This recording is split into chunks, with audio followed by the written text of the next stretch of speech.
Welcome to The Explainer. Today, we are diving into Oliver Burkeman's 4,000 Weeks. And let me tell you, this isn't just another time management book. It's more like a whole new philosophy of time that's going to challenge pretty much everything you thought you knew about productivity. So right off the bat, Berkman hits us with this powerful paradox. This crazy, endless quest we're on to control every minute of our day, well, that's the very thing that makes us feel so completely controlled by our schedules. We're always chasing this idea of a calm future, a point where we'll finally get everything done. But that moment, it never, ever comes. And that leads us to the heart of the whole book. What if the secret isn't some new app or a fancier to-do list? What if you just accept that you're never, ever going to get it all done? See, that totally shifts the goal. It's no longer about impossible efficiency. It's about the much more important job of deciding what's actually worth doing in the first place. Okay, let's really dig into this. To get what Berkman's proposing, we gotta first understand why our current approach is, well, failing so badly. He has a name for it, the modern productivity trap. The first piece of this trap is something you've probably felt, even if you didn't know its name. Parkinson's Law. You know the feeling, right? You give yourself a whole week for a task that should only take 2 hours. And somehow, that task just grows and grows, filling every single moment until that deadline hits. And it gets worse, because that leads to this other super frustrating cycle that Berkman calls the efficiency trap. Here's the idea. Getting more efficient doesn't actually buy you more free time. It just clears your plate so you can pile on more things to do. You answer emails faster, you just get more replies back, which means you have more emails to answer. You're not getting off the treadmill, you're just making it go faster and faster. So why are we all stuck on his treadmill? Berkman argues the real problem isn't our tools or our apps. The root of this trap is a totally flawed way of thinking about what time even is. And look at this. This slide just lays it out perfectly. On one side, you've got the trap. That's where we see time as this thing we have to use. Life is all about getting to some future goal, and even our rest has to be productive. But then, on the other side, you've got the freedom. Here, time isn't something you have, it's something you are. Life is meant to be lived right now. And rest?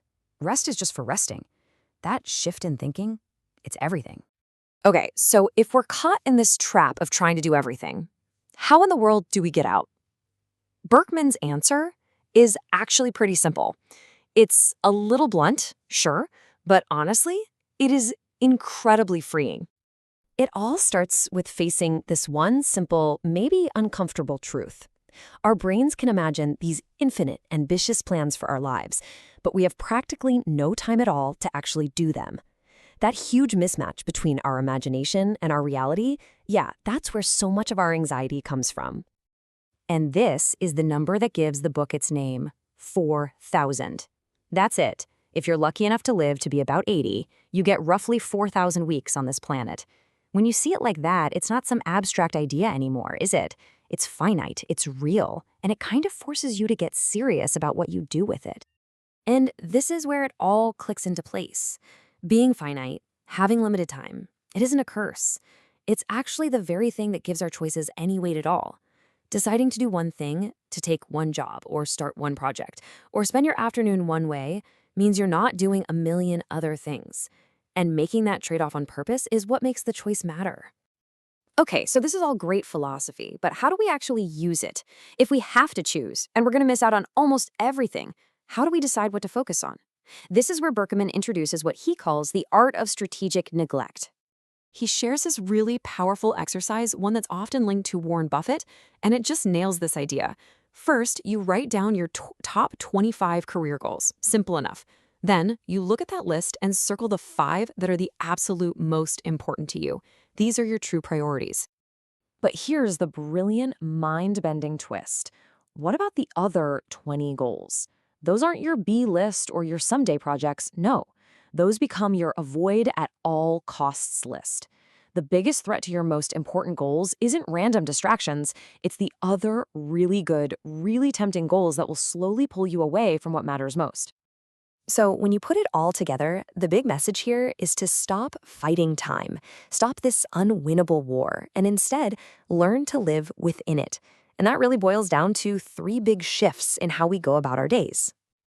These practices are game changers. First, embrace settling. Look, you have to choose one career, one partner, one place to live, so make your choices consciously and with joy. Second, practice patience. Fight that modern urge to rush everything.